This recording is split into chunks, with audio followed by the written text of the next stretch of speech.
पशून् ब्रह्मवर्चसं मह्यं दत्त्वा व्रजत ब्रह्मलोकम् मह्यं दत्त्वा व्रजत ब्रह्मलोकम् ओम शांति शांति शांति। ఈ యొక్క ఉపనిషద జ్ఞాన గంగా అధ్యాత్మ సత్సంగానికి వచ్చేసినటువంటి వారందరికీ నమస్తే, స్వాగతం, సుస్వాగతం. ఓం నమస్తే ఆచార్యజీ. సర్వజ్ఞ నమ నమః ఆచార్యజీ.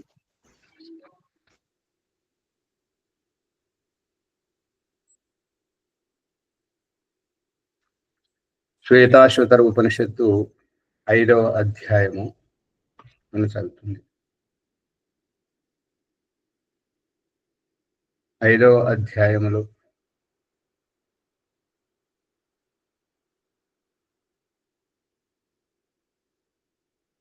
నాలుగవ సంపుటం జరుగుతుంది.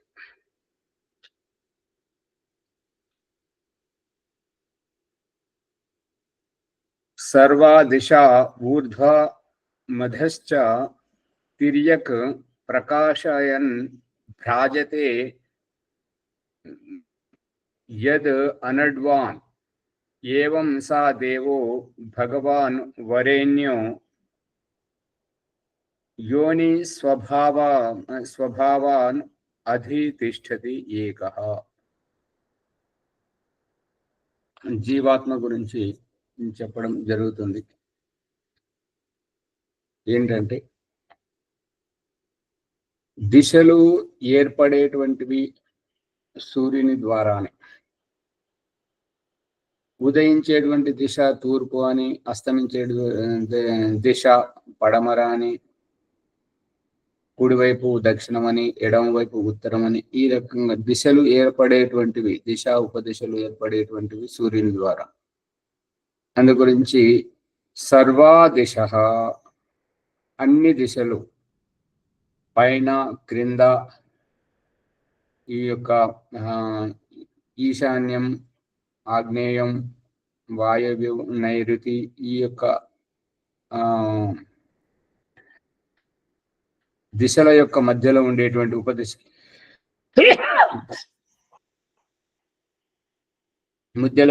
మధ్యలో ఉండేటువంటివి ప్రకాశాన్ని, ఈ యొక్క దిశలను ఉపదిశలను ప్రకాశింపజేస్తున్నటువంటి సూర్యుడు అంటే ఇక్కడ ఉపనిషత్ ఋషి అనడ్వాన్ అంటే ఈ యొక్క ఎద్దుతోటి, ఆంబోతుతోటి పోల్చడం జరిగింది.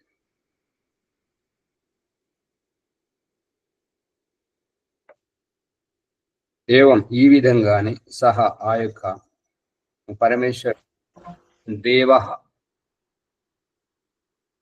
పరమేశ్వరుడు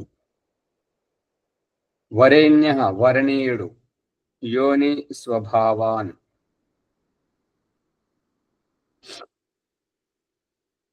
వరేణ్య అంటే వరణీయుడు, వరించదగినటువంటి వాడు.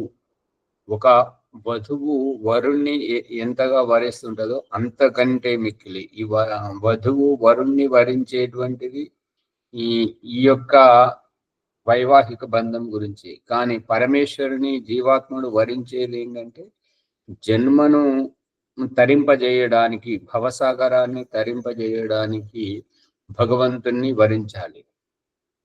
అందుకని పరమేశ్వరుడు అత్యంత ఉత్కృష్టమైనటువంటి వాడు. అందు గురించి ఈ ప్రతి విషయంలో ఆ భగవంతుణ్ణి వరించినప్పుడు, ప్రతి జన్మలో వరించినప్పుడు, ప్రతి జన్మలో అంటే మనుష్యేతర జన్మ గుర్తించడం అరుదు.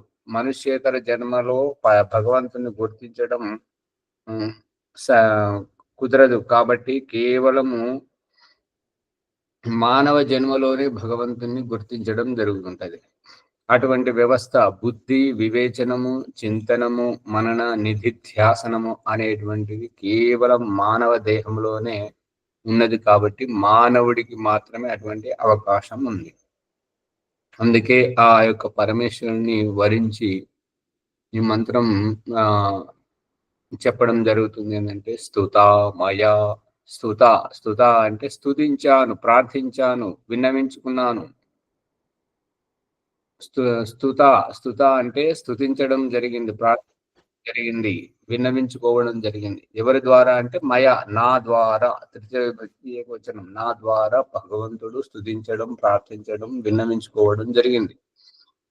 కాబట్టి ఆత్మ సమర్పణమై పరమేశ్వరుని శరణంలో ఉండి స్తుతా మయ వరద, ఎటువంటి భగవంతుణ్ణి నేను స్తుతించాను అంటే వరద, వరాలిచ్చేటువంటి వేదమాత, ఈ యొక్క వేదము, జ్ఞానము అనేటువంటి ఈ తల్లిని ప్రసాదించినటువంటి వేదమాత, ప్రచోదయంత, ఓ భగవంతుని వాణి, ఓ వేదమాత, ఓ జ్ఞానమా, ప్రచోదయంత, నన్ను ప్రదీప్తము గావించు, నన్ను ప్రేరేపించు, నన్ను మునుముందుకు నడిపించు. దేని గురించి అంటే ఆయువు, మొట్టమొదట నేను బ్రతకాలి, ఆయువు కావాలి నాకు, ప్రాణం, నాకు జీవితం కావాలి. జీవితం ఉంటేనే ఆయుష్ కోసం జీవితం కావాలి. అందు గురించి ఆయు, ప్రాణం, ప్రజాం. మరి నేనొక్కనే ఉంటే సరిపోదు, నా వంశం నిలవాలి, నా ఉత్తరాధికారి కావాలి, నా యొక్క వారసుడు కావాలి. కాబట్టి ప్రజాం, సంతానం. పశుం, ఇక సంతానం ఉండగానే సరిపోదు, సంతానం బ్రతకాలి అని అంటే సంపద కావాలి కదా.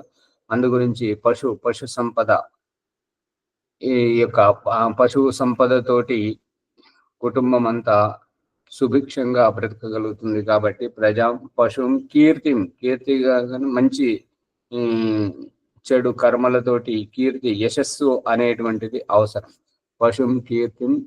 ద్రవిణం అంటే సిరి సంపదలు కూడా కావాలి. ద్రవిణం, బ్రహ్మవర్చసం, బ్రహ్మ జ్ఞానం వరకు నాకు కావాలి. ఇప్పుడు ఈ యొక్క జ్ఞాన గంగలో బ్రహ్మ వర్చస్సు గురించి ప్రయత్నించడం జరుగుతుంది. ఇక ఇంతవరకు సమర్పించి భగవంతునితో పొందినటువంటి ఆ జీవాత్మకు పరమాత్మ ఇస్తున్నటువంటి సందేశం ఏంటంటే, ఏవేవైతే నీవు నా ద్వారా పొంది ఉన్నావో, ఈ వస్తువు నాది, ఈ భార్య, ఈ భర్త, ఈ పిల్లలు, ఈ సంపద, ఈ యొక్క యశస్సు, కీర్తి, ఏవేవైతే నాది అని చెప్పేసి నువ్వు గర్విస్తున్నావో, నీ గర్వం పోవాలి అనంటే, నువ్వుగా ఉండాలి అనంటే, నీ దగ్గర ఉన్న ప్రతి ఒక్కటి ఏదేదైతే నువ్వు ఇది నాది అని అనుకుంటున్నావో వాటన్నింటినీ మహ్యం దత్వా వ్రజత బ్రహ్మలోకం, వాటన్నింటిని మహ్యం, చతుర్థ విభక్తి, నాకు ఏవేవైతే నాది అని నువ్వు మోహిస్తున్నావో, అనుబంధంతో ఉన్నావో, అటువంటి ప్రతి ఒక్కటి మహ్యం దత్వ, నాకు అప్పగించి, నాకు వదిలేసి, వ్రజత బ్రహ్మలోకం ముక్తికి వెళ్ళు, మోక్షానికి వెళ్ళు అని పరమాత్మ చెప్తున్నాడు జీవాత్మకు సందేశం. ఇదంతా వేద మంత్రము ద్వారా చెప్పినటువంటి సందేశాన్ని నాటకీయ పరిణామంగా మన నిజ జీవితంలో భగవంతుడు చూపిస్తున్న దృష్టాంతం ఏంటంటే, ఒక పిల్లవాడు నాకు ఈ వస్తువు కావాలి, ఆ వస్తువు కావాలి, ఇది తినే పదార్థం, ఈ పదార్థం కావాలి, ఆ పదార్థం కావాలని చెప్పేసి తను కోరుకొని, ఇక ఆ వస్తువులలోనే, ఆ తినే పదార్థములలోనే, అందులోనే మునిగిపోతే తల్లి తండ్రి వారికి చెప్తున్నటువంటి ఏంటంటే, నువ్వు బడికి పోవాలి కదా, నువ్వు ప్రయోజకుడి కావాలి కదా, నువ్వు గొప్పవాడివి కావాలి కదా, నువ్వు వెళ్ళుమా అని అంటే, లేదు నేను వెళ్ళను అని అంటే, ఎందుకు వెళ్ళవు అంటే, నేను వీటితో ఆడుకుంటా అంటే, ఇవి నా దగ్గరే ఉంటాయి భద్రంగా, నువ్వు వెళ్ళిరా అని చెప్పేసి. అప్పుడు పిల్లవాడు ఏమంటాడంటే, ఇది ఎవ్వరికి ఇవ్వద్దు, నీ దగ్గర పెట్టుకో, నేను మళ్ళీ వచ్చిన తర్వాత ఆడుకుంటా, నేను మళ్ళీ వచ్చిన తర్వాత తింటాను అనేటువంటి బాధ్యత తల్లిదండ్రికి అప్పగించి బడికి వెళ్తాడు. ఆ రకంగా తల్లిదండ్రికి పిల్లవాడు ఎట్లయితే అప్పగిస్తున్నాడు, ఈ యొక్క జీవితం లోపల వానప్రస్థానికి, సన్యాసానికి వెళుతున్నటువంటి వారు, యోగి, ఋషి, తపస్వీలు కావడానికి యోగ సాధన గురించి ఇల్లు విడిచిపెడుతున్నటువంటి వారు ప్రతిదీ భగవంతుడికి అప్పగించి, భగవంతుడు అని అంటే మనందరిలో ఉన్నాడు కాబట్టి ఇంటి బాధ్యతలను మరియు పిల్లలకు అప్పగించి, స్త్రీని పిల్లలకు అప్పగించి మరి సంపదను పిల్లలకు అప్పగించి జీవితాంతం సంపాదించిన సంపత్తినంతా పిల్లల్లో పంచిపెట్టి తాను విశ్రాంతి తీసుకోవడం, ఈ రకంగా వదలడం, త్యాగభావం అనేటువంటిది. త్యాగము ఉంటేనే ఈ యొక్క మన జీవితం పరిపూర్ణం అవుతుంది. కాబట్టి మన జీవితం పరిపూర్ణం కావాలి అంటే త్యాగం కావాలి. అందుకే మనకు బాల్యం నుంచి నేర్పించడం జరుగుతుంది. ఓం స్వాహ ఇదం అగ్నయే ఇదన్న మమ ఇదం న మమ స్వాహ ఇదన్న మమ స్వాహ ఇదన్న మమ. ఏదైతే స్వాహ అని అంటున్నామో అది స్వకీయ సంపద. మనం ఏదైతే నాది అని అనుకుంటున్నామో దానిని త్యాగం చేస్తూ ఇది నాది కాదు, ఇది నాది కాదు అని అనిపింపజేస్తున్నాడు భగవంతుడు. దయానంద సరస్వతి మనకు చెప్పినటువంటి అలవాటు చేసేటువంటిది త్యాగభావం. అదే ఒక నది నీటిని త్యాగం చేస్తుంది, ఆవు పాలను దానం చేస్తుంది, చెట్టు పనులను దానం చేస్తుంది. ఇంకొకరికి త్యాగం చేసి దానం చేసి ఇదన్నా మమ, ఇది నాది కాదు, ఇది నాది కాదు అని చెప్పి ఈ ప్రకృతి ద్వారా భగవంతుడు ఏ రకమైతే అనిపిస్తున్నాడో, ఓ మానవ, నీవు కూడా నీ దగ్గర ఉన్నటువంటి ప్రతి వస్తువును ఎప్పుడైతే త్యాగం చేయగలుగుతుంటావో త్యాగం చేసినప్పుడు నీ లోపల పవిత్రత వస్తుంటది. నువ్వు స్వచ్ఛంగా ఉంటావు. నువ్వు పదార్థం వాడివి కాకుండా నీవుగా ఉంటావు, ఆత్మభావముగా ఉంటావు, ఆత్మతత్వముగా ఉంటావు, తత్వమసిగా ఉంటావు. నువ్వు తత్వముగానే ఉండాలి, కానీ వస్తువు వాడిగా ఉండకూడదు. వస్తువులనన్నీ సమకూర్చుకొని ఉన్నట్టయితే భగవంతుడు చెప్తుంటాడనమాట, ఆ వస్తువులే నిన్ను ఇబ్బంది పెడతాయి. కాబట్టి భగవంతుడు చూపిస్తున్న దృష్టాంతం ఏంటంటే, ఏదైతే నీ దగ్గర ఉన్నదో నీకు అవసరం లేదు, వదలాలి. అవసరం లేనిది వదలాలి, నీకు ఉపయోగపడనిది. అందుకే అష్టచక్ర నవద్వార దేహంలో ఈ 8 చక్రాల దేహం, అష్టచక్ర నవద్వార దేవానాం పూరయోధ్య, ఈ తస్మిన్ హిరణ్యకోశ జ్యోతిషావృత. ఈ యొక్క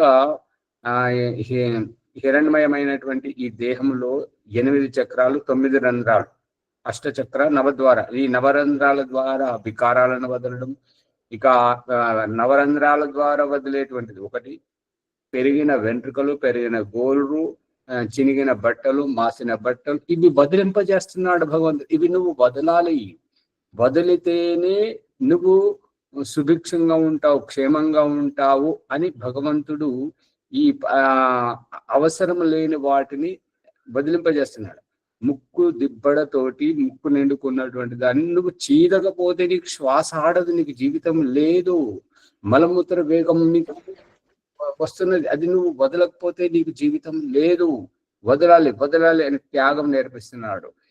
ఈ యొక్క త్యాగం నేర్పిస్తూ ఒకటేమో నవరంధ్రాల ద్వారా వచ్చేటువంటిది, ఇక శరీరం లోపల నుంచి వచ్చేటువంటిది, ఇక శరీరం బయట పెరిగిపోతున్నటువంటి తల వెంట్రుకలు కానివ్వండి, లేదంటే మాసిన బట్టలు, చినిగిన బట్టలు కానివ్వండి, పెరిగిన గోళ్ళు కానివ్వండి, ఇవి వదలాలి, త్యాగం చేయాల్సిందే.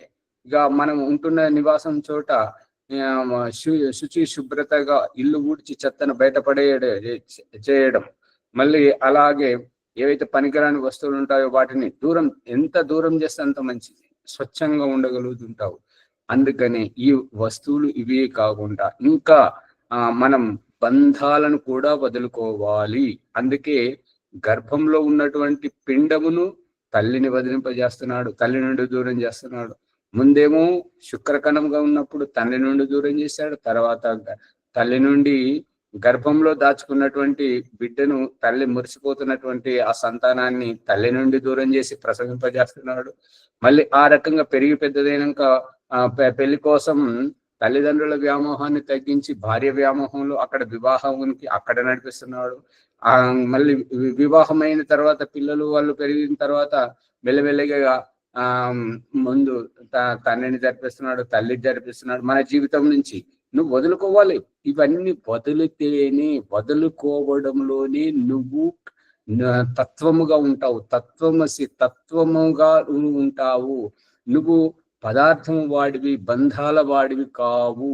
అందుకే మనం ఏ దేహాన్ని అయితే స్త్రీ పురుష దేహం అని మనం వ్యామోహంతో ఉంటున్నామో ఆ యొక్క దేహానికి కాలంతో ముడిపడినటువంటి కాలంతో పరిపక్వమైనటువంటి అన్నాన్ని తినిపించి ఆ కాలంతో పండినటువంటి అన్నాన్ని తినిపిస్తే ఈ దేహం కాలంతోటి ఆయుష్ను పోసుకుంటుంటది. కాబట్టి మనకు తెలియకుండానే మనం గర్భంలో శుక్రకణంగా ఉన్నటువంటి వాళ్ళం పిండంగా ఎదుగుతున్నాం. ఇక జన్మించిన తర్వాత శైశవావస్థ నుంచి బాల్యం నుంచి యవ్వనం నుంచి ప్రౌఢ నుంచి వృద్ధాప్యం నుంచి జరాజీర్ణావస్థ. అది సమయం సరిగా లేనప్పుడు దుర్ఘటనతోటి క్షతవిక్షతముగా అంగభంగమైపోయి చివరికి త్యాగం చేసేటువంటి స్థితి, దేహత్యాగం చేస్తూ దేహం నుంచి బయటకు రప్పింపజేస్తున్నాడు భగవంతుడు. అంటే నువ్వు వదలాలి. నువ్వు ఏదేదైతే పట్టుకొని నాది నేను అని ఎంతెంత ఆసక్తికరంగా ఉన్నావో ఆ ఆసక్తియే నీకు దుఃఖదాయకం. నువ్వు నీ భవసాగరాన్ని తరించాలి అంటే నువ్వు వదలాలి. ఈ వదిలేటువంటి త్యాగ భావం మహ్యం దత్వా వ్రజత బ్రహ్మలోకం. నువ్వు బ్రహ్మలోకంలో ఉండేవాడివి, నువ్వు నా చెంతన ఉండేటువంటి వాడివి, నువ్వు ముక్తాత్మలతో పాటు పరమేష్టి మండలంలో ఉండేటువంటి వాడివి. నువ్వు ఈ దేహంతో ఈ జన్మ జరా దుఃఖ ఈ యొక్క భవరోగాలతోటి ఉన్నటువంటి ఈ యొక్క దుఃఖంలో నువ్వు ఉండేవాడివి కాదు. అందుకని మహ్యం దత్వా వ్రజత బ్రహ్మలోకం. నువ్వు బ్రహ్మలోకంలో నేనుండేటువంటి నా సాన్నిధ్యంలో ఉండాలి. అందుకే నా చెంతకు రా, వచ్చేసేయి, అవన్నీ వదులుకో. ఆ వదులుకునేటువంటి భావమే వానప్రస్థం, సన్యాసం. బాల్యంలో మనకు నేర్పిస్తున్నటువంటిది ఏంటంటే ఈ ఇంటి నుంచి బయటకు వెళ్ళి విద్య నేర్చుకోవాలి. కాబట్టి తల్లి తండ్రి ఇల్లును వదిలింపజేస్తున్నాడు నెమ్మదిగా చదువు అనేటువంటి సాకుతో. ఏ రకంగానైతే స్త్రీ జన్మను ఉద్ధరించడానికి పెళ్లి అనేటువంటి సాకుతోటి పుట్టింటి వారి గడప దాటించి మెట్టింటి వారిలో ప్రవేశింపజేసి అక్కడ స్త్రీని ఏ రకంగా ఒదిగిస్తున్నాడో ఈ చదువు సాకుతోటి అమ్మ నాన్న ఈ ఇల్లును ఈ యొక్క వైభోగాన్ని అంత వదిలింపజేసి గురువు సాన్నిధ్యానికి బడికి పంపించి అక్షర జ్ఞానంతో నెమ్మదిగా ఈ యొక్క చదువుతోటి నువ్వు మంచివాడివి కావాలి, ప్రయోజకుడివి కావాలి అనేటువంటి ఈ సాకుతోటి ఇంటి పట్ల వ్యామోహం వదిలింపజేయడం, తల్లిదండ్రుల పట్ల వీటన్నింటిని వదిలింపజేయడం, ఈ త్యాగం అనేటువంటిది నేర్పిస్తున్నాడు భగవంతుడు. ఏదైతే ఏ రకంగానైతే స్వర్గం నుండి వచ్చేటప్పుడు ప్రతిదీ నాకు అమ్మ కావాలి, నాన్న కావాలి, ఆత్మీయులు కావాలి, నాకు పునర్జన్మ కావాలి అని ఏ రూపకంగానైతే ఇష్టపూర్వకంగా స్వర్గం నుంచి వచ్చాడో అదే ఇష్టపూర్వకంగా నువ్వు ఏవేవైతే పట్టుకున్నావో అవన్నీ వదిలేయాలి. నువ్వు స్త్రీవి కాదు, నువ్వు పురుషుడవు కాదు, నువ్వు అందము కాదు, నువ్వు సౌందర్యాన్ని యవ్వనము కాదు, బాల్యము కాదు, యవ్వనము కాదు, వృద్ధాప్యం కాదు, ఎందులో నువ్వు స్థిరంగా లేదు. నువ్వు నడవాలి, ముందుకు నడవాలి అనేటువంటిది ఈ దేహం ద్వారా ఆయుష్ను చూపించి మనకు తెలియకుండానే మనం ఎప్పుడు పెరుగుతున్నాము, ఎప్పుడు అది శుక్రకణం నుంచి పిండంగా ఫలదీకరణ చెందుతున్నది అనేటువంటిది జీవాత్మకు తెలియదు. మళ్ళీ పుట్టిన తర్వాత ఎప్పుడు పొత్తి బట్టలో ఉన్నటువంటి పసిగుడ్డు నుంచి శైశవావస్థకు, బాల్యంలోకి, యవ్వనంలోకి, ప్రౌఢావస్థకు ఎప్పుడు వచ్చామనేటువంటిది మనకు తెలియదు. మనల్ని దూరం నుండి చూస్తున్నటువంటి వారికి అర్థమవుతాయి. ఓ అప్పుడే ఇంత పెద్దదయ్యావా, మేము ఎప్పుడో చిన్నగా ఉన్నప్పుడు చూసామని అంటారు. ఈ రకంగా అనిపించి గుర్తు చేస్తున్నటువంటిది భగవంతుడే. నువ్వు నీకు తెలియకుండానే మరి ఇంకొకటి వ్యావహారికంగా అనిపిస్తున్నటువంటిది ఏంటంటే ఆత్మకు శైశవావస్థ లేదు, బాల్యం లేదు, యవ్వనం లేదు, వృద్ధాప్యం లేదు, స్త్రీ లేదు, పురుషులు లేదు. అంత వ్యవహారంతో ఏమనిపిస్తుంది అంటే నేను పిల్లవాడవుతాడా, నేను స్త్రీ అవుతుందా, నేను పురుషుడు అవుతాడా, నేను కుంటోడు, నేను గుడ్డోడిని అవుతానా, నేను అనేటువంటిది అంగవికలంగం అవుతుందా, నేను చచ్చిపోతుందా, ఏది మాట్లాడతా పిల్లవాడు నేనే అంటాడు. పండితుడు నేనే అంటాడు, పిచ్చివాడు నేను అంటాడు, అందరూ నేను నేను అంటారు. ఈ నేను అనేదానికి వయస్సు లేదు, నేను అనేదానికి స్త్రీత్వం లేదు, నేను అనేదానికి పురుషత్వం లేదు, నేను అనేదానికి ప్రధానమంత్రి, పండితుడు, ఈ అర్హతలు ఏవి లేవు. నేనే తత్వమసి. నువ్వు తత్వముగానే ఉండాలి. ఈ భవబంధాల వాడిగా ఉండకూడదు. నువ్వు ఎన్నటికైనా ఇవి వదులుకోవాల్సిందే. నువ్వు వదులుకుంటే సుఖంగా ఉంటావు. ఆ యొక్క వదులుకుంటే సుఖంగా ఉంటావు అనేటువంటిదే ఈ జలుబు పేరుతోటి ముక్కు దిబ్బడని చూపిస్తున్నాడు, మలమూత్ర వేగాన్ని చూపిస్తున్నాడు. నువ్వు పట్టుకుంటే అవస్థ పడతావు, నువ్వు వదిలేస్తే నువ్వు సుఖంగా ఉంటావు అనేటువంటిదే. ఇక ఏదైతే ఇక మనకు తెలియకుండానే ఈ వయస్సు పేరుతోటి కాలంతో ముడిపడినటువంటి అన్నాన్ని మనకు తినిపించి, ఇక ఆ అన్నంతో తయారైతున్నటువంటి ఈ దేహానికి వయస్సు అన్నం ద్వారా వస్తుంది. అందు గురించి ఋగ్వేదము 10వ మండలము 125వ సూక్తంలో 3వ మంత్రము 4వ మంత్రంలో అన్నం అదంతం అత్తి, ఎవరైతే అన్నము తిని అన్నంతో నేను బ్రతుకుతున్నాను అని అనుకుంటారో ఆ అన్నము తినే వారిని ఈ కాలము తింటుంటారు, కాలగ్రాసం అవుతుంటారు. అందు గురించి ఈ త్యాగము అనేటువంటిది అవసరము అని ఈ యొక్క శ్లోకం ద్వారా శ్వేతాశ్వతర ఉపనిషత్తు ఋషి చెప్తున్నటువంటి. శోభమ్మ గారు మైకు బంద్ చేయండి, యూట్యూబ్ లో వినే వాళ్ళకి ఇబ్బంది అవుతుంది. మాట్లాడాలన్నప్పుడే మైక్ ఓపెన్ చేయండి. బందే ఉంది స్వామీజీ. అది మీ మాట వస్తుంది కదా, మాకు వినపడుతుంది కదా. బంద్ ఉంటే ఎట్లా వినపడుతుంది? సరే, నేను బంద్ చేశాను, అలాగే ఉంచండి. అందుకని త్యాగం అనేటువంటిది అవసరము. త్యాగం మహ్యం దత్వ ప్రజత బ్రహ్మ లోకం. ఇవి నువ్వు ఏదైతే సంపాదిస్తున్నావో ఈ వాటన్నింటినీ బాల్యం నుంచే అయంత ఇద్మ ఆత్మా జాత వేదస్తే నేత్యస్వ వర్ధస్వ చేత వర్ధయ చాస్మాన్ ప్రజయా పశుభిర్బ్రహ్మవర్చసేన నాన్నాదీన సమేధయ స్వాహ ఇదమగ్నయే జాత వేదసే ఇదన్న మమ. అక్కడి నుంచే బాల్యం నుంచే, తల్లి గర్భంలో ఉన్నప్పటి నుంచే, శైశవావస్థలో ఉన్నప్పటి నుంచే, ఈ పుట్టినప్పటి నుంచి 25 సంవత్సరాల వరకు ఇదన్నమమ్మ స్వాహ ఇదన్నమమ్మ స్వాహ ఇదన్నమమ్మ త్యాగం నేర్పించడం అన్నమాట.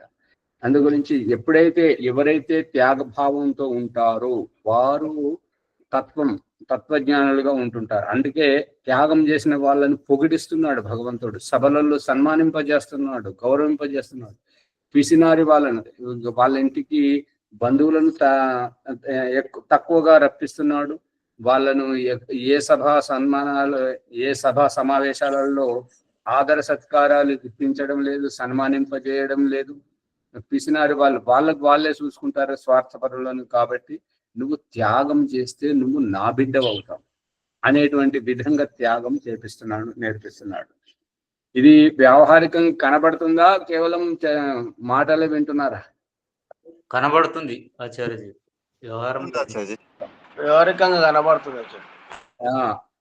దీని అభిప్రాయం ఏంటంటే, మన తల్లిదండ్రి కడుపులో పుట్టించినప్పుడు తల్లిదండ్రి మనకు ఏ రకంగానైతే స్నానం చేయించడము, బట్టలు వేయించడము, భోజనం చేయించడము అన్ని ఎట్లా దగ్గరుండి నేర్పిస్తుందో, భగవంతుడు సైతం మన లోపల నుండి మనం తప్పు చేస్తున్నప్పుడు హెచ్చరించడం, గొప్ప పనులు చేసినప్పుడు పులకరింపజేసి, పరవశింపజేసి, ఆనందింపజేసి, ఉల్లాసంతో మనల్ని ప్రోత్సహిస్తున్నటువంటి వైనం ఇప్పుడు ఈ యొక్క ఆధ్యాత్మిక జ్ఞానం బోధించి, ఈ యొక్క నిద్రలోంచి మనల్ని లేపి కూర్చుండబెట్టి ఆధ్యాత్మిక తత్వాన్ని బోధిస్తూ, ఆత్మ అంటే ఏంటిది, పరమాత్మ అంటే ఏంటిది, బంధం అంటే ఏంటిది, మోక్షం అంటే ఏంటిది, ఈ విషయాన్ని మనల్ని నిద్ర నుంచి లేపి బ్రహ్మముహూర్తంలో ఈ విషయాన్ని బోధించి మనల్ని జ్ఞానవంతులను చేస్తున్నాడు అంటే భగవంతుని యొక్క అనుగ్రహమే, భగవంతుని యొక్క కృపా అనుగ్రహమే. విశేషంగా ఉన్నటువంటి వారికి విశేషంగా, సామాన్యంగా ఉన్నటువంటి వారికి సామాన్యంగా ఉంటుంటాయి. అందు గురించి ఇదంతా భగవంతుడు చేస్తున్నటువంటి లీల.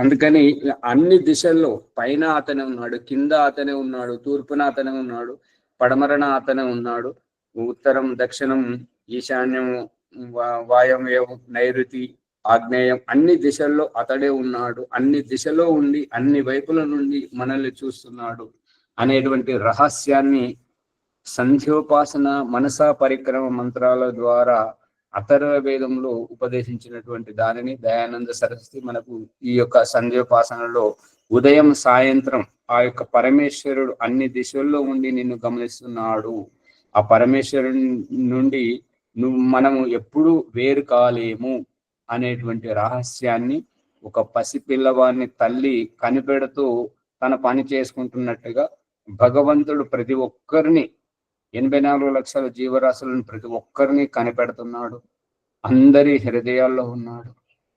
తప్పు చేస్తున్నప్పుడు అందరినీ హెచ్చరిస్తున్నాడు, మంచి చేస్తున్నప్పుడు అందరినీ ఉత్సాహపరుస్తున్నాడు, ప్రేరేపిస్తున్నాడు అనేటువంటిది ఈ సారాంశం. అందు గురించి త్యాగం అనేటువంటిది అవసరం. ఊర్ధ్వం అధశ్చ, ఊర్ధ్వం అంటే పైన, అధ అంటే భూమి ఆధారం, తిరియక్ వంకరగా ఈ మూలల్లో ఉండేటువంటి ప్రకాశయన్ భ్రాజతే, ప్రకాశింపజేస్తూ భ్రాజతే భ్రాజ్రి దీప్తో ప్రకాశిస్తూ ఉండడం సూర్యుడు. యద్వా అనడ్వాన్, ఏ రకంగానైతే ఈ యొక్క ఎద్దు ఏ రకంగానైతే పోతూ ఉంటుంటుందో ఆ విధంగా ఈ యొక్క సూర్యుడు నడుస్తున్నాడు అనేటువంటిది. ఏవం సా దేవో, ఈ విధంగా ఆ యొక్క దేవుడు భగవంతుడు వరేణ్యుడు అంటే వరణీయుడు, ఉపాసించదగిన వాడు. యోని స్వభావాన్ అధితిష్టతి ఏకః, ప్రతి ఒక్క యోని అంటే 84 లక్షల జీవరాశులు ప్రతి ఒక్కరి లోపల ఆ యొక్క పరమేశ్వరుడు ఉన్నాడు అనేటువంటిది అభిప్రాయం. 84 లక్షల జీవరాశులు 84 లక్షల సంఖ్యను తోటి ఆ జీవాత్మలు విడివిడిగా ఉన్న ఆ యొక్క జన్మలన్నింటిలో అధితిష్టతి ఏకః, ఆ యొక్క పరమేశ్వరుడు ఒకే ఒక్కడు ఉన్నాడు. దీని అభిప్రాయం ఏంటంటే కుటుంబంలో అక్కడ బ్రహ్మాండంలో పరమేశ్వరుడు చూపిస్తున్నటువంటిది మన పిండ సృష్టి లోపల పిల్లలు ఎంతమంది ఉన్నా తండ్రి ఒక్కడే, వాడలో ఎంతమంది ఉన్నా వార్డు మెంబర్ ఒకడే, గ్రామంలో ఎంతమంది ఉన్నా సర్పంచ్ ఒక్కడే, ప్రదేశంలో ఎమ్మెల్యే ఎంపీ ముఖ్యమంత్రి, ప్రదేశంలో ముఖ్యమంత్రి, దేశంలో ప్రధానమంత్రి, మంత్రి, ఐక్యరాజ్య సమితి, దేశాలన్నింటికి ఐక్యరాజ్య సమితి అధ్యక్షుడు ఒకడే, మరియు ఈ యొక్క గ్రహోపగ్రహాలకు సూర్యుడు, మరియు ఈ ఒక్క సూర్యునికి ఇన్ని గ్రహోపగ్రహాలు ఎట్లయితే ఉన్నాయో ఇటువంటి అనేక సూర్యుడు. మన సూర్యుడు చాలా చిన్నవాడు, మన సూర్యుడి కంటే చాలా రేట్లు పెద్ద సూర్యులు ఉన్నారు అనేక మంది. ఇదంతా పాలపుంత రహస్యాన్ని తెలుసుకున్నప్పుడు ఒక్కొక్కటిగా బయటపడుతున్నాయి. అందు గురించి ఈశ్వరుడు ఒక్కడే, అందరిలో ఉన్నవాడు అతడు ఒక్కడే. అర్థమవుతుందా? పట్టుకుంటున్నారా? అవునా సార్?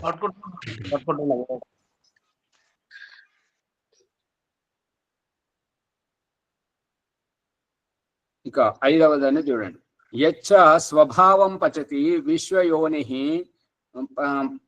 పాశ్చాన్ సర్వాన్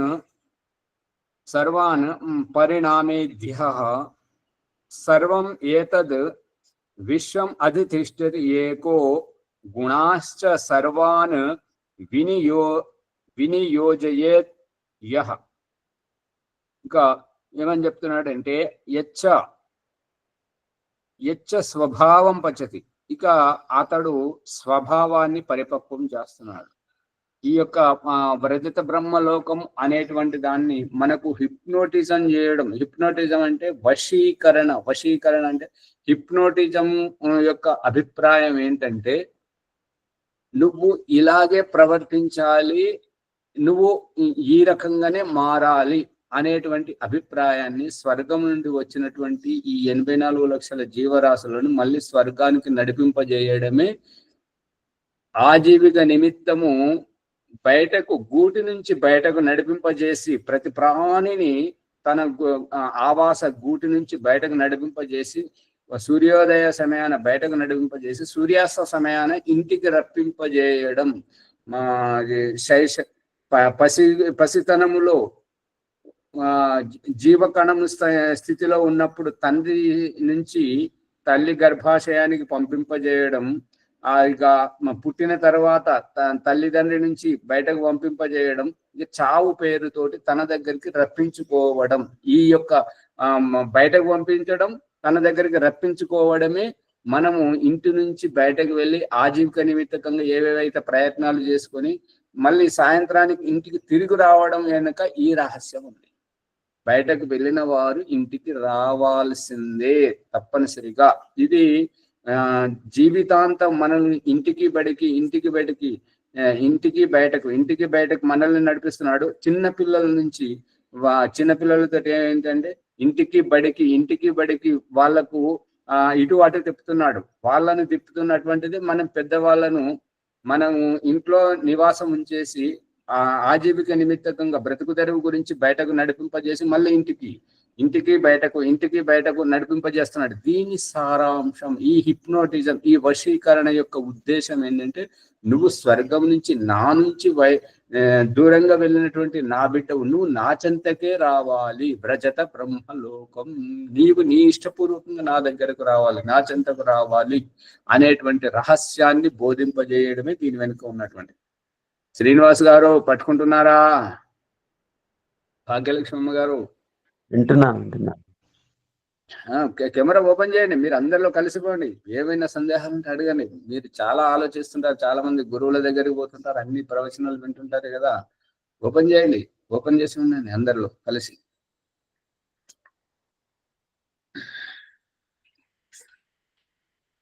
అర్థమవుతుందా విషయము? శ్రీనివాస్ గారు మైక్ ఓపెన్ చేసి మాట్లాడారు. అర్థమవుతుంది. ఆచార్య యొక్క చిన్న పాట ఉంది, పాడాలనా? పాడండి. ఓం ఆచార్యజీ నమస్తే.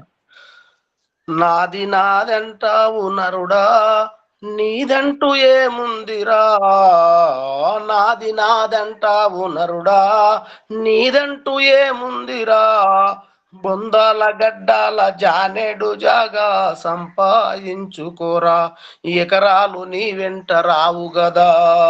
బొందాల గడ్డాల జానెడు జాగా సంపాదించుకోరా, ఎకరాలు నీ వెంట రాదు గదా, ఎకరాలు నీ వెంట రావు గదా. ఆస్తులెన్నీ ఉన్న చిల్లేర చల్లేరు, ఆస్తులెన్నీ ఉన్న చిల్లేర చల్లేరు. అంతస్తులెన్ని ఉన్న పాడెనే గడుతారు, అంతస్తులెన్ని ఉన్న పాడెనే గడతారు. మంచివాడవైతే నలుగురు మోస్తారు, చెడ్డోడివైతే చీకొట్టిపోతారు. నాది నాదంటావు నరుడా, నీదంటూ ఏముందిరా.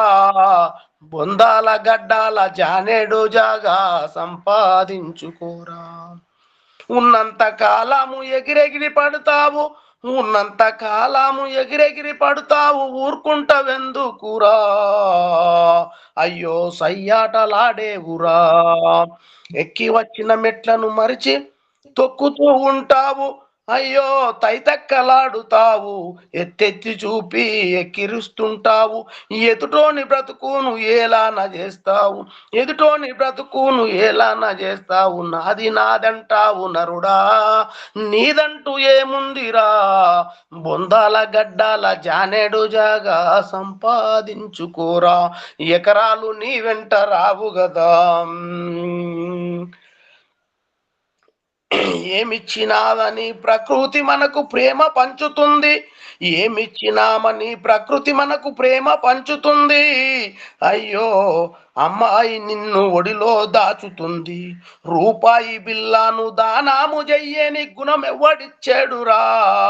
రూపాయి బిల్లాను దానాము చెయ్యని గుణం ఎవ్వడిచ్చెనురా. అయినోళ్లకు అందకపోయినామురా, అయినోళ్లకు అందకపోయినామురా. మనకింత మంచితనం ఉండాలి, మన పాడె ముంగట 10 మంది జనము నడవాలి, మనకింత మంచితనం ఉండాలి. మన పాడె ముందల 10 మంది జనం ఉండాలి. నాది నాదంటావు నరుడా, నీదంటూ ఏముందిరా? బొందాల గడ్డాల జానేడు జాగా సంపాదించుకోరా, ఎకరాలు నీ వెంట రావు గదా. ఓం ఆచార్య నమస్తే. సర్వేభ్యో నమః. అవకాశం ఇచ్చినందుకు ధన్యవాదాలు. ఈ ప్రకరణంలో ముని గారు కూడా ఒక పాట పాడుతుంటారు. ఇల్లు ఇల్లంటావు, ఇల్లు ఇల్లంటావు, ఏడుంది నీ ఇల్లు అల్లంత దూరాన వల్ల కాడులోన. ముని గారు వేరే కార్యక్రమంలో ఉన్నట్టున్నారు, ఇది మైకు బంద్ ఉన్నది కాబట్టి. ఇక్కడ ఈ యొక్క ఇల్లు ఇల్లు అంటావు, అల్లంత దూరాన వల్ల కాడులోన నీ ఇల్లు ఉంది మనసా అనేటువంటి ఈ పాట ద్వారా కానీ ఇప్పుడు ముని గారి శ్యామలయ్య గారు పాడిన దానికి పాటలో సారాంశం ఏంటంటే, ఈ స్త్రీ పురుష దేహము గురించి అర్థం చేసుకున్నాడు కవి, అర్థం చేసుకున్నాడు కాబట్టి చివరికి నీ దేహం యొక్క స్థితి, ఈ శ్యామలయ్య గారి పాటల రాసినటువంటి కవి బొందలగడ్డ అంటున్నాడు. ఈ మునిగారు పాడేటువంటి పాటలో వల్లకాడు అంటే ఈ దేహము గురించి మాత్రమే వారికి అర్థమైంది. ఆత్మతత్వం గురించి మరి అర్థం కాలేదని నాకు అనిపించింది. మీకు ఎలా అనిపించింది చూడండి. ఆత్మతత్వం గురించి ఇక్కడ మంచిగా ఆచార్య. నమస్తే ఆచార్య. అందుకే అల్లంత దూరాన్న గగనాలలోన నీళ్లు ఉంద మనసా అని నేను ఆ పదం పెట్టాను ఆచార్య. అందుకని అవునవును, ఇక్కడ భగవంతుడు ఈ ఉపనిషత్ ఋషి మరియు వేదం ద్వారా అథర్వ వేదంలో చెప్పినటువంటిది ఏంటంటే, స్తుత మయా వదత వేదమాత ప్రచోదయంతాం పావమాని ద్విజానాం ఆయు ప్రాణం ప్రజాం పశుం కీర్తిం ద్రవిణం బ్రహ్మవర్చసం మహ్యం దత్వా వ్రజత బ్రహ్మలోకం. భగవంతుడు స్వయంగా చెప్తున్నటువంటిది అది ఆత్మతత్వం గురించి. ఇక ఈ మంత్రము వ్యాఖ్యానమే కాత్యాయన గృహ సూత్ర ఋషి రచించినటువంటి దానిని దయానంద సరస్వతి అగ్నిహోత్రంలో అయంత ఇద్మ ఆత్మా జాత వేదస్తే నేధ్యస్వ వర్ధస్వ చేతవర్ధయ చాస్మాన్ ప్రజయా పశుభిర్బ్రహ్మవర్చసేన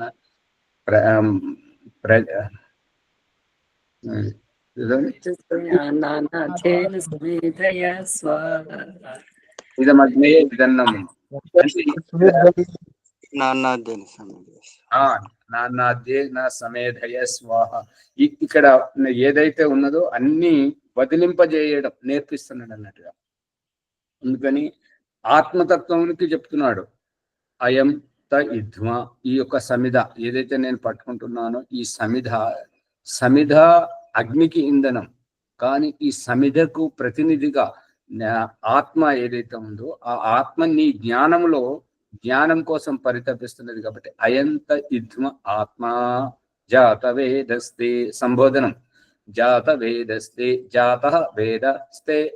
జాత వేదస్తే పుట్టిన ప్రతి మానవుడు నీ గురించి పరితపిస్తున్నాడు. ఓ భగవంతుడా, ఈ ఆత్మ నీకు సమర్పితం, నీ యొక్క జ్ఞానం కోసం పరితపిస్తూ ఈ యొక్క అగ్నిహోత్రం వరకు వచ్చింది. ఈ విధంగా నీకు అంకితమైపోయింది. ఈ సమిధను నేను ఈ యొక్క అగ్నిలో ఏదైతే ఆధానం చేస్తున్నానో అదే విధంగా నీ వేద జ్ఞానంలో నా ఆత్మను ఆధానం చేస్తున్నాను. ఈ యొక్క అగ్నిని మండించేది ఈ యొక్క ఇంధనం, ఈ యొక్క కర్ర సమిధ. కానీ నీ వేద జ్ఞానం ద్వారా నేను జ్ఞానవంతుని కావాలి అనేటువంటి అభిప్రాయంతో అయంత యుద్ధం ఈ మంత్రంతో చెప్పడం, ఆ త్యాగాన్ని అలవాటు చేయడం.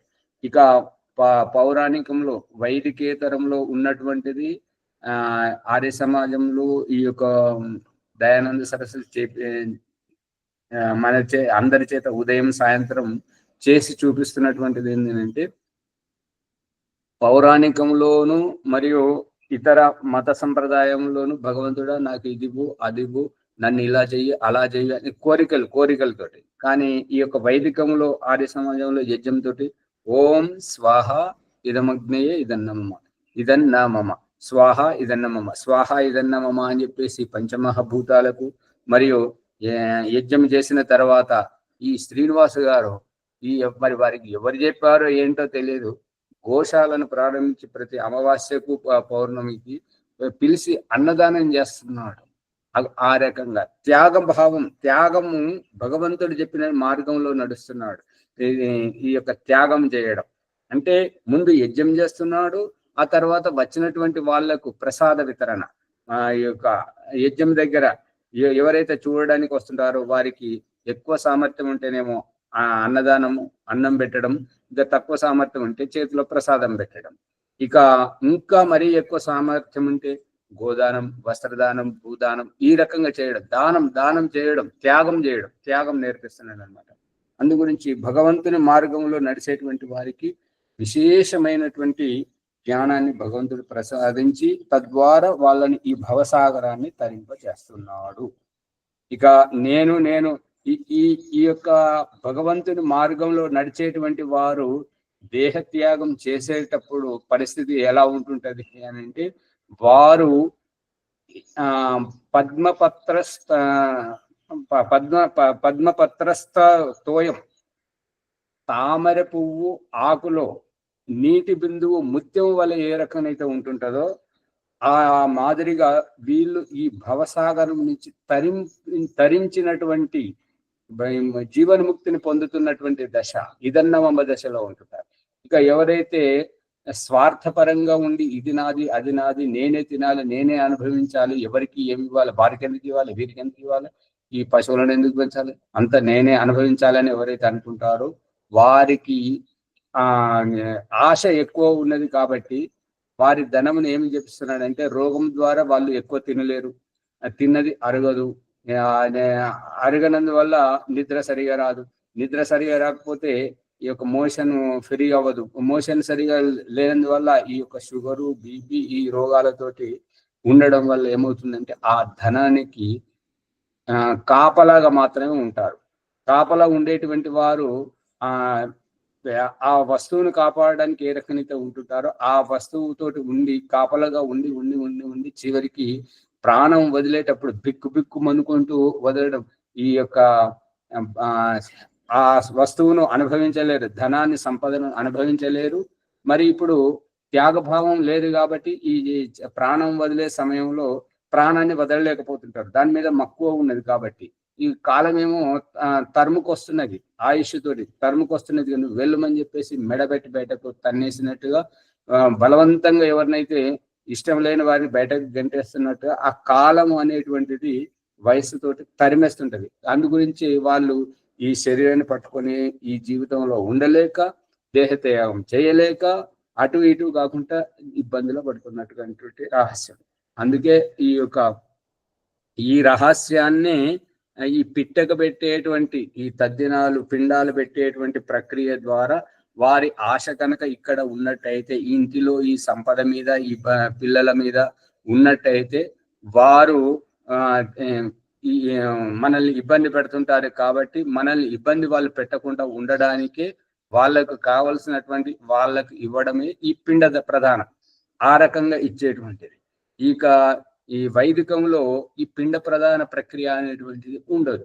అందుకే ఎందుకు ఉండదు అంటే, మొదటి నుంచి వారికి త్యాగం నేర్పించడం జరుగుతుంది. కాబట్టి జీవనముక్తి పోయినప్పుడు ఈ దేహమే నేను కానప్పుడు ఇంద్రియాలను నియంత్రించడం, ఇంద్రియాలను జయించడం, మరియు ఇష్టపూర్వకంగా ఈ దేహం నుంచి దేహి వెళ్ళేటువంటి ప్రకరణం ముందు వస్తున్నది. దేహం నుంచి దేహి వెళ్ళేటప్పుడు ఎట్లా అంటే, ఒక వాహనం నుంచి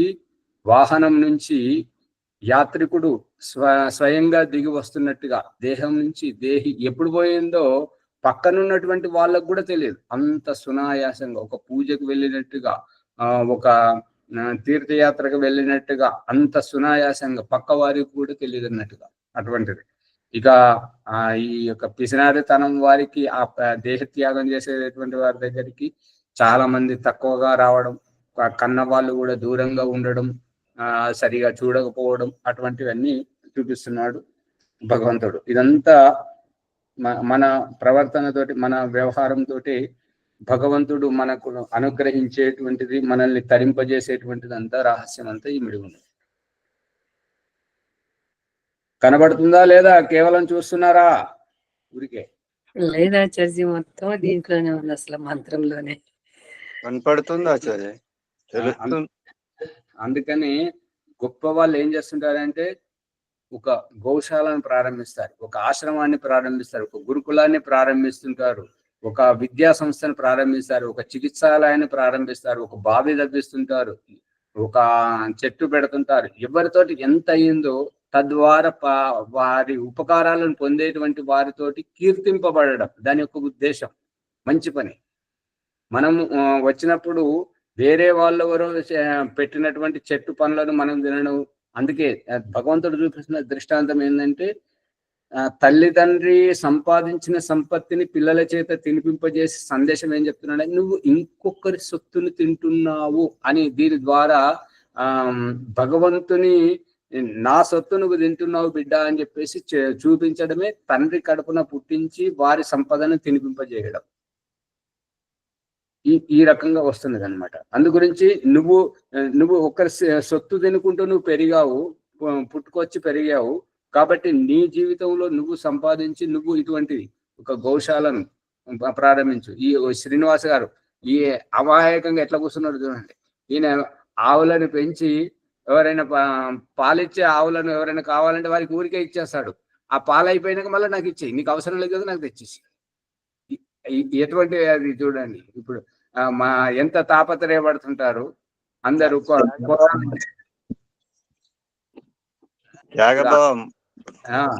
అదే ఆచార్య గారు, ఆవుదంతుందని మీరు ఎందుకు ఇబ్బంది పడుతున్నారు? ఓజస్సు భగవంతుని యొక్క అమృత పానం చేయాలి కదా. మీకు తన్నని ఆవు నేను ఇస్తాను, అది పాలయ్యే ఇచ్చుడు ఆపేసిన తర్వాత మళ్ళీ నా ఆవును నాకు ఇచ్చేయండి. నేను ఈ రకంగా వేరే వాళ్ళకు కూడా ఇచ్చేసి ఈ భాష చూడండి మాట్లాడేటువంటిది. అర్థమవుతుందా? అంటే నీకు ఉపయోగపడింది నాకు ఇవ్వు, నీకు ఉపయోగపడింది నేను ఇస్తా, నీకు ఉపయోగపడేది నేను ఇస్తా, నీకు ఉపయోగపడింది నాకు ఇవ్వు. ఎంత గొప్ప గుణం చూడండి. ఆదర్శవంతమైన జీవితంలో అంటే మనం ఆశ్రమంలో తీసుకుందాం అంటే, కానీ ఈ ఆశ్రమం వాళ్ళు కొద్దిగా ఎందుకంటే వాళ్ళు సరిగా లేరు, వాళ్ళకి ఉపనిషత్తు జ్ఞానం అక్కర్లేదు కాబట్టి మరి మా దాయిని అమ్మగారు ఏమంటారంటే, మనం ఈ రెండుటినే చూడలేకపోతున్నాం, అది తెచ్చుకుంటే ఇంకా తలనొప్పి కొద్దిగా ఓర్చుకుందాం, ఎవరైనా వచ్చినప్పుడు చూద్దామని చెప్పేసి ఆగారనమాట. అట్లా అందుకని మరి సమయం పరిగెడుతుంది, విషయము రహస్యం అంతా విప్పుకునే సమయానికి సమయం అయిపోతుంటది. అంటే ఈనాటి ఈ బంధం ఏనాటితో ఎన్నెన్నో జన్మలతో ముడిపడి వచ్చింది కాబట్టి మీరు అప్పుడే ముగిసిపోతే మరి పరిస్థితి ఏంటి? కొద్దిగా అనుభవించాలి కదా, కర్మఫలం ఇంకా చేసుకున్నది అన్నటువంటి ఉద్దేశం. ఓం నమస్తే.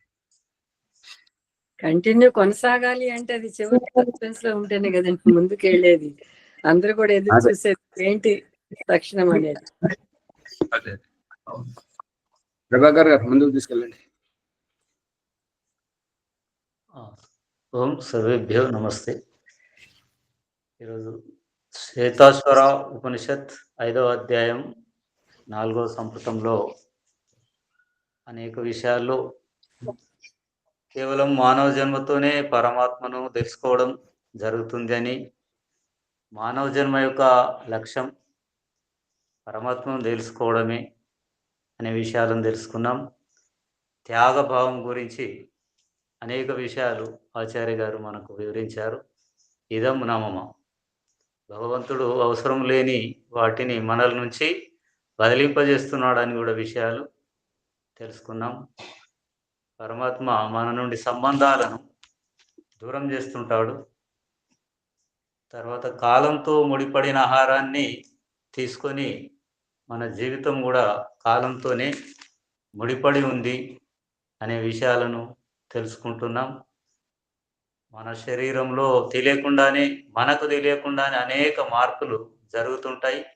ఇవన్నీ పరమాత్మ ద్వారానే, పరమాత్మనే జరిపిస్తుంటాడు అని విషయాలను కూడా తెలుసుకుంటున్నాం. తర్వాత ఆత్మ అవగమనం, రావడం పోవడం అనే ఒక ఆత్మ అవగమన సిద్ధాంతాన్ని కూడా ఇక్కడ మనం ఈ ఎపిసోడ్ ద్వారా తెలుసుకున్నాం. కాబట్టి ఈ విషయాలన్నీ మన మిత్రులకు, బంధువులకు అందరికీ అందజేయడానికై లైక్ చేద్దాం, షేర్ చేద్దాం. గంట సింబల్ను నొక్కి అందరికీ పంచుదాం. తర్వాత ఈరోజు వైదిక సంధ్య సబ్స్క్రైబ్ చేయడం. సబ్స్క్రైబ్ చేద్దాం. వైదిక సంధ్య నాదే ఉంటుంది ఈరోజు. ప్రభాకర్ నారాయణఖేడ్ సంగారెడ్డి జిల్లా. వైదిక సంధ్య బ్రహ్మ సాక్షాత్కారం.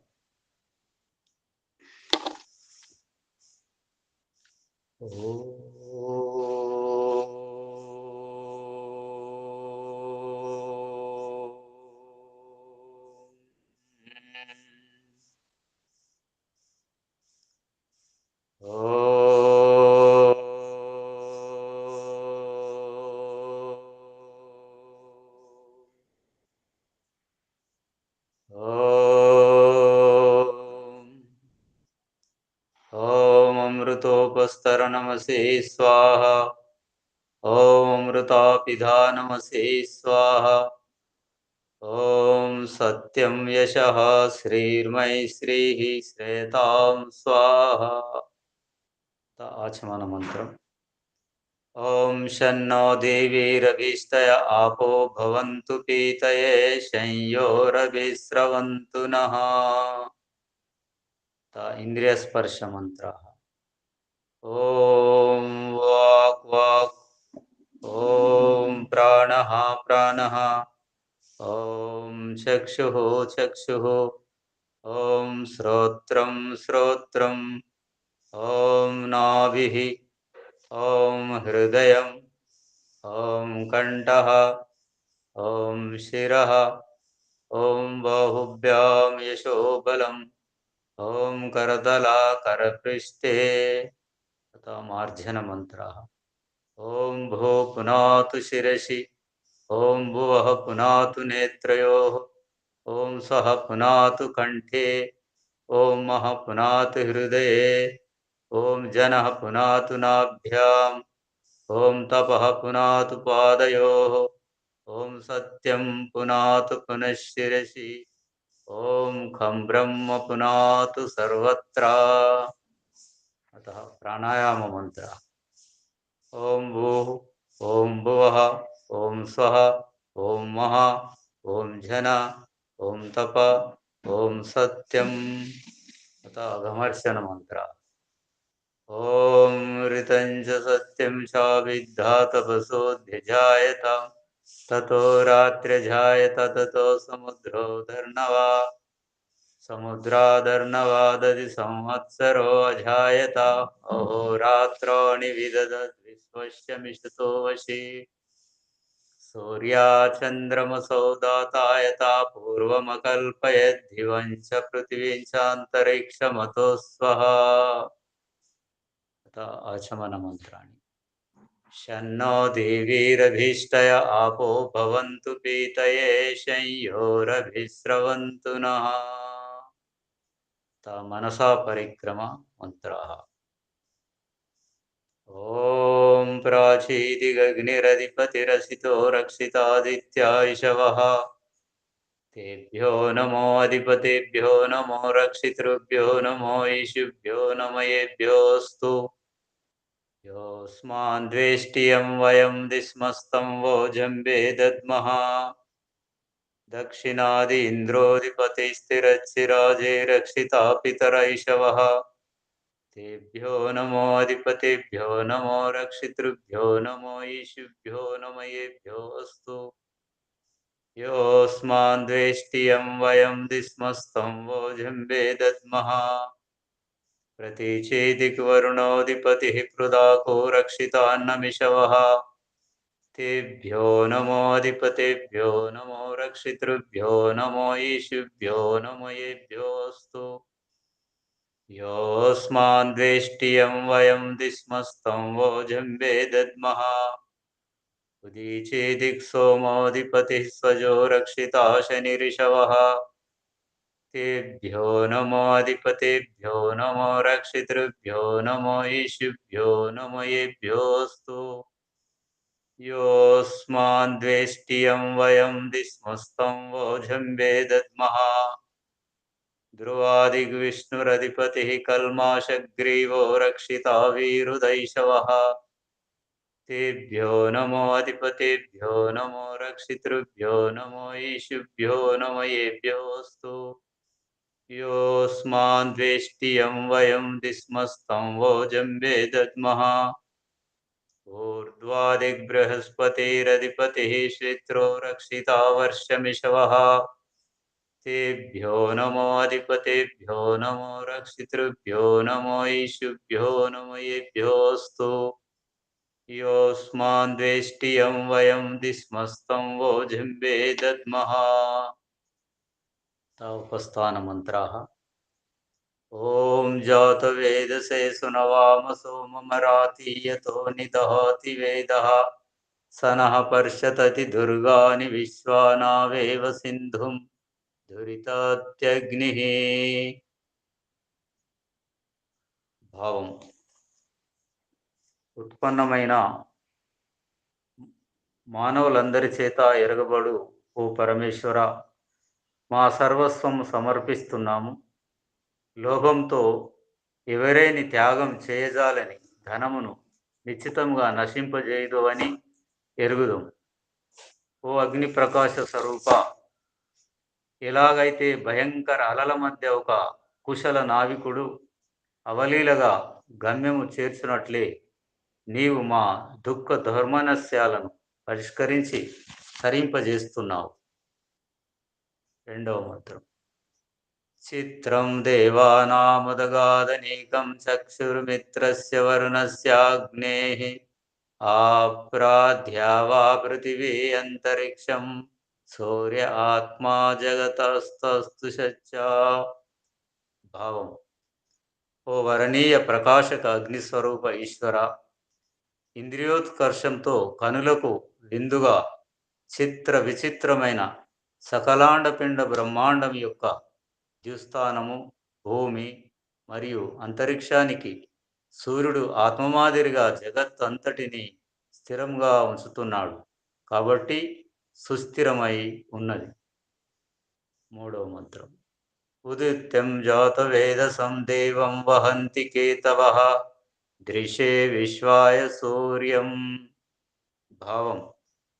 ఉదయించబోయేటి ఉత్పన్నమైన వారందరి చేత ఎరగబడుతున్న దివ్య స్వరూపుని కిరణములు తీసుకొని పోతున్నాయి. ఆ విశ్వబ్రహ్మాండీయ సూర్యుని దృశ్యాన్ని చూస్తున్నాను. ఉద్వయం తమసస్పరిష్వః పశ్యంత ఉత్తరం దేవం దేవత్రా సూర్యమగన్మ జ్యోతిరుత్తమం. భావం. మనమంతా మన అజ్ఞాన అవిద్య మూర్ఖత్వాన్ని ఏవగించి అన్ని విధాల పైకి లేచి తమ ఆత్మికోన్నతి వైపుకు చూసుకోవాలి. మన మొట్టమొదటి ఆధ్యాత్మిక ప్రేరణాదాయకుల నుండి నేటి వరకు అందరము ఆ ఉత్తమ జ్యోతి స్వరూప సూర్యదేవుని వద్దకే చేరుకుంటున్నాము. ప్రాయశ్చిత మంత్ర ప్రకరణం. ఇక ఈ దినమంతా వ్యావహారికంగా సమయస్ఫూర్తితో ఎంత చేసినా ఎక్కడో తప్పిదం జరిగింది. అందుకే చేరుకోవాల్సిన చోటికి చేరుకోలేకపోయాం. కాబట్టి సంధ్యోపాసన ముగించుకొని తిరిగి రావడం గమనార్హం. అందుకే ఈ అసఫల ప్రాయశ్చిత మంత్ర ప్రకరణం. ప్రాయశ్చిత మంత్రం. తచ్చక్షుర్దేవైతం పురస్తాత్ శుక్రముచ్చరత్ పశ్యేమ శరదశతం జీవేమ శరదశతం శృణయామ శరదశతం ప్రబ్రవామ శరదశతం అధీనాస్యామ శరదశతం భూయచ్చ శరదశతాత్. భావం. ఇక తప్పు చేయను, ఇంకొక అవకాశం ఇవ్వమని భగవంతునితో ప్రాధేయపడుతూ పడటం. అతడు చక్షు మాదిరిగా జీవాత్మకు హితం చేయుటకు మున్ముందు సంచరిస్తున్నాడు. అందుకే 100 శరదృతులు చూడగలం, 100 శరదృతులు జీవించగలం, 100 శరదృతులు వినగలం, 100 శరదృతులు మాట్లాడగలం, 100 శరదృతులు పూర్ణ స్వేచ్ఛా స్వాతంత్రంతో ఉండగలం, 100 శరదృతువుల కంటే కూడా ఎక్కువగా జీవించగలుగుతున్నాము. ఈ విధముగా భగవంతుని అస్తిత్వం అవగాహన గావించుకోవటం మన ఆధ్యాత్మిక నిష్కర్షమే నిర్మల శాంత స్వభావం. ఓం శన్నో దేవీరవిష్టయ ఆపో భవంతు పీతయే శయ్యోరవిస్రవంతు నః. గాయత్రి మహామంత్రం. ఓం భూర్భువః స్వః తత్సవితుర్వరేణ్యం భర్గో దేవస్య ధీమహి ధియో యో నః ప్రచోదయాత్. సమర్పణం. ఈశ్వరాదయానిదే భగవత్కృపయా అనేన జపోపాసనాది కర్మణ ధర్మార్థకామమోక్షానాం సద్యః సిద్ధిర్భవేన్న. నమస్కార మంత్రం. ఓం నమః శంభవాయ చ మయోభవాయ చ నమః శంకరాయ చ మయస్కరాయ చ నమః శివాయ చ శివతరాయ చ. ఓం శన్నో దేవీరవిష్టయ ఆపో భవంతు పీతయే శయ్యోరవిస్రవంతు నః. ఇది బ్రహ్మ సాక్షాత్కారం వైదిక సంధ్య సమాప్తం. సర్వేభ్యో నమస్తే. అత శాంతి పాఠం. శాంతి పాఠం చదవాలా ఆచార్య? చదవండి. ఓం ద్యౌ శాంతి అంతరిక్షం శాంతి పృథివీ శాంతి ఆపశాంతి ఓషధయ శాంతి వనస్పతే శాంతి విశ్వే దేవా శాంతి బ్రహ్మ శాంతి సర్వం శాంతి తమా శాంతిరేధి. ఓం శాంతి శాంతి శాంతి. ఓం సర్వేభ్యో నమస్తే. ఈ ఎపిసోడ్ అందరూ లైక్ చేసి షేర్ చేద్దాం. అందరూ సబ్స్క్రైబ్ చేసి గంట సింబల్ను నొక్కి అందరికీ పంచుదాం. ఓం నమస్తే. ఓం నమస్తే. ఓం నమస్తే ఆచార్య. సర్వేభ్యో నమో నమః. నమస్తే ఆచార్య. ఒక విషయము అందరికీ